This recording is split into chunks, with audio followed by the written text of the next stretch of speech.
पर नमाज पढ़ने को थोड़ी कहा था। मैं आपको नमाज के मुद्दे पर मैं आपको बताना चाहूँगा कि अंधभक्त हमारे अज्ञानी है बेचारे। जब ईश्वर सब जगह विद्यमान है तो हम तो नमाज यहाँ भी पढ़ सकते हैं और वहाँ भी पढ़ सकते हैं, कहीं भी पढ़ सकते हैं। लेकिन जिनको ऐतराज है, जिनके लिए एक सीमित जगह है कि उनका वो इतने कुंठित मानसिकता के लोग हैं, उनका भगवान बहुत संकुचित है, उन्हें डर है, वो इस तरह का प्रोपोगंडा कर रहे हैं। नमस्कार, आप देख रहे हैं द जनता लाइव। मैं हूं आपके साथ नलिनी। मेरे पीछे लोगों का एक जमावड़ा है जो कि ये नारे लगाते नजर आ रहे हैं कि संविधान का हनन करना बंद करो। नीचे लिखा हुआ है कि it is against freedom of expression. बता दूं कि ये लोग कल जो संसद में जो बिल पास हुआ है कि कुछ शब्द हैं जो संसद में अब नहीं बोले जाएंगे, जैसे कि जुमलेबाजी नहीं बोली जाएगी और बहुत सारे शब्दों का जो है चयन किया गया है कि वो शब्द अब संसद में उनके प्रयोग करने पे जो है आप पे कार्यवाही हो सकती है। कड़ी निंदा की गई है उन शब्दों की। उन शब्दों की निंदा करने के लिए ही ये लोग आज प्रोटेस्ट कर रहे हैं। इन लोगों का कहना है कि भाई बोलने तक का फ्रीडम ऑफ एक्सप्रेशन आप हमसे कैसे छीन सकते हैं। इसी सिलसिले में लोगों से बातचीत करेंगे, पूछेंगे कि वो क्या क्या मांगे लेकर यहाँ आए हैं। देखिए, नारे लग रहे हैं कि अभिव्यक्ति की आबादी का हनन जो है वो बंद करो। तो लोगों के पास चलते हैं और बातचीत करते हैं।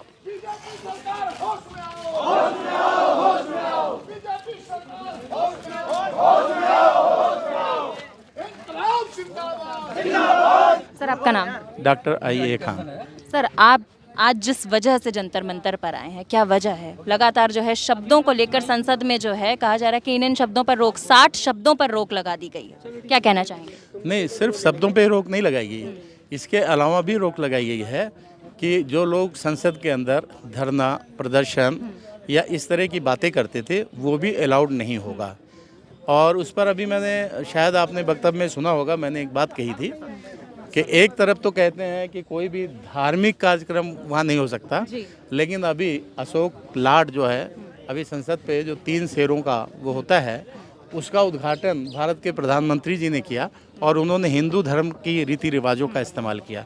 तो ये दोहरी चाल है, ये दोहरी चाल नहीं होनी चाहिए। जो भारत का संविधान कहता है, भारत धर्मनिरपेक्ष या पंथ निरपेक्ष जो भी है, उसके अनुसार उसके सिद्धांतों पे रहते हुए और भारत के लोकतंत्र को मजबूती देने वाला काम होना चाहिए। सर, अशोक स्तंभ की बात कही है आपने, तो अशोक स्तंभ का संसद के शब्दों पर रोक लगाने से क्या लेना देना है? हाँ, उसका संसद के अंदर जब ये कहा जाए धरना प्रदर्शन या धार्मिक कार्यक्रम नहीं होगा, लेकिन जहाँ वो लगा वहाँ धार्मिक कार्यक्रम हुआ ना। रोक तो बाद में लगी ना सर? रोक तो कल लगी ना। अच्छा, बाद में लगी। हाँ। इससे पहले क्या भारत क्या धार्मिक राष्ट्र था क्या? इससे पहले भारतीय संविधान में क्या भारत धार्मिक था क्या?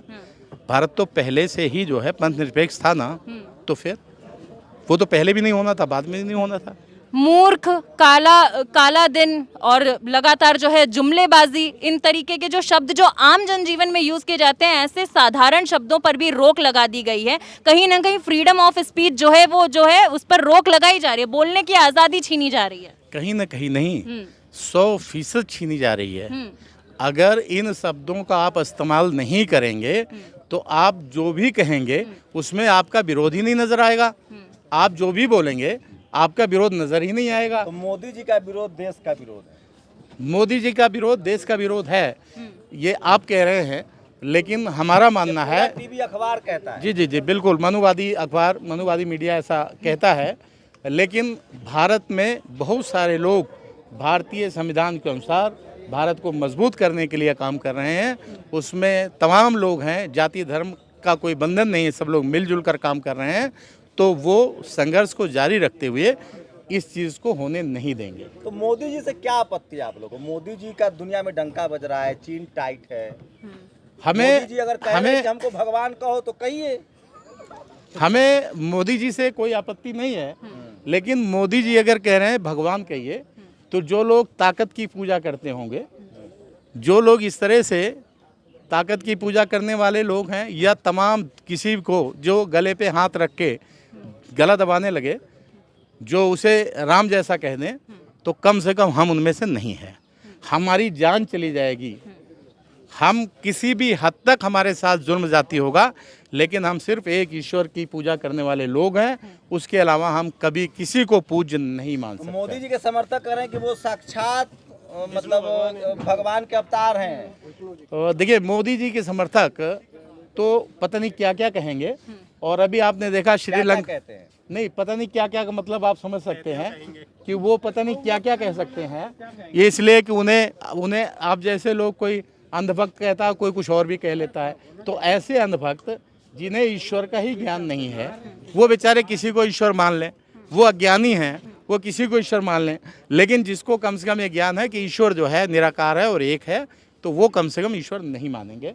तो हम तो कम से कम नहीं मानेंगे। आपको क्या लगता है, सीरियस सवाल है, आपको लगता है कि मोदी जी अनडेमोक्रेटिक हैं? वो तो कह रहे हैं कि हम चुन के आए हैं, सबसे ताकतवर प्रधानमंत्री है, 56 इंच का सीना है, जनता ने उनको वोट दिया है, हिंदू हृदय सम्राट बोनस में है। देखिए, 56 इंच के सीने पर मैं आपसे सिर्फ इतना ही कहना चाहूँगा, एक के बदले 10 सिर या एक के बदले 50 सर अभी तक कहीं नज़र नहीं आया। तो 56 इंच के सीने को मैं इसके लिए धन्यवाद कहूँगा कि ऐसा 56 इंच का सीना हो कि हमारे देश का सैनिक, उनके घर का बच्चा नहीं होता, हमारे घर का बच्चा होता है, गरीब परिवारों का होता है, वो लात घूंसों से मारा जा रहा है और 56 इंच के सीने वाला सो रहा है। एसडीपीआई के नेता हैं। मनोज जी, 56 इंच के सीने पे एक बात मैं कहना चाहूँगा आपसे। जैसे आपने कहा, मोदी जी ने कहा कि 56 इंच का सीना है उनका, वो 56 इंच का सीना आज तक हिंदुस्तान को 6 बार एक प्रेस कॉन्फ्रेंस नहीं दे पाया। वो 56 इंच का मन की बात जरूर करते हैं अकेले में बैठ के, लेकिन आपके सामने 6 बार वो हाजिर नहीं हो पाए। कितने 56 इंच का सीना है, आप इस बात के बारे में सोच सकते हैं। आरोप है आप लोग मुस्लिम कम्युनिटी के कि आप लोग धर्म बचाने की लड़ाई लड़ रहे हैं, भूख, भ्रष्टाचार, बेरोजगारी से आप लोगों का कोई लेना देना नहीं है। हम धर्म बचाने की लड़ाई नहीं लड़ रहे हैं, हम भूख और आज़ादी की लड़ाई लड़ रहे हैं। हमारा नारा ही है खौफ से आज़ादी और भूख से आज़ादी। 2047 का जो प्रोपेगेंडा बताया जा रहा है कि इस्लामिक राष्ट्र बनाने की जो है, देखिए, अभी हमारे प्रेसिडेंट साहब ने वो भी बताया आपको, वो कोई एजेंडा नहीं है, वो एक बुक है जो जिसमें सच्चर कमेटी की जो रिपोर्ट आई थी उसमें वो भी है। तो वो एक मुसलमानों को 2047 200 वहाँ पर किस स्टेज पे होना चाहिए, वो उसका रिकॉर्ड है। जो 100 साल आज़ादी से अब तक मुसलमान कहाँ पहुँचा, वो उसका रिकॉर्ड है, ना कि इस्लामिक राष्ट्र का। ये सिर्फ एक प्रोपेगेंडा है जो गोदी मीडिया पूरी तरह से चला रही है। अब मैं आपको उदयपुर का केस बताता हूँ। उदयपुर में एसडीपीआई का नाम आया कि जो मस्जिद बना रहे हैं, लखनऊ में सबसे बड़ा मस्जिद बना दिए जी, योगी जी का आदेश वो योगी जी का स्पेशली कहा, योगी जी ने उसमें जो यूसुफ साहब हैं उन्होंने स्पेशली उनसे कहा आप कीजिए, बनाइए, मैं आपके साथ हूँ। योगी जी का बिल्कुल स्पष्ट उसमें कहना था। उन्होंने नमाज को बोला होगा क्या? देखिए, आप लोग से मस्जिद तो एशिया का सबसे बड़ा मॉल बनाने की बात कही। वो जो वहाँ बना है उसमें योगी जी ने स्पष्ट लफ्ज वर्ड में कहा कि आप बनाइए, मैं आपके पीछे खड़ा हूँ। यूसुफ साहब से जो उसके ऑनर हैं उससे कहा। पर नमाज पढ़ने को थोड़ी कहा था। मैं आपको नमाज के मुद्दे पर मैं आपको बताना चाहूँगा। देखिए, असल में मैंने अभी क्या कहा कि अंधभक्त हमारे अज्ञानी है बेचारे। जब ईश्वर सब जगह विद्यमान है तो हम तो नमाज यहाँ भी पढ़ सकते हैं और वहाँ भी पढ़ सकते हैं, कहीं भी पढ़ सकते हैं।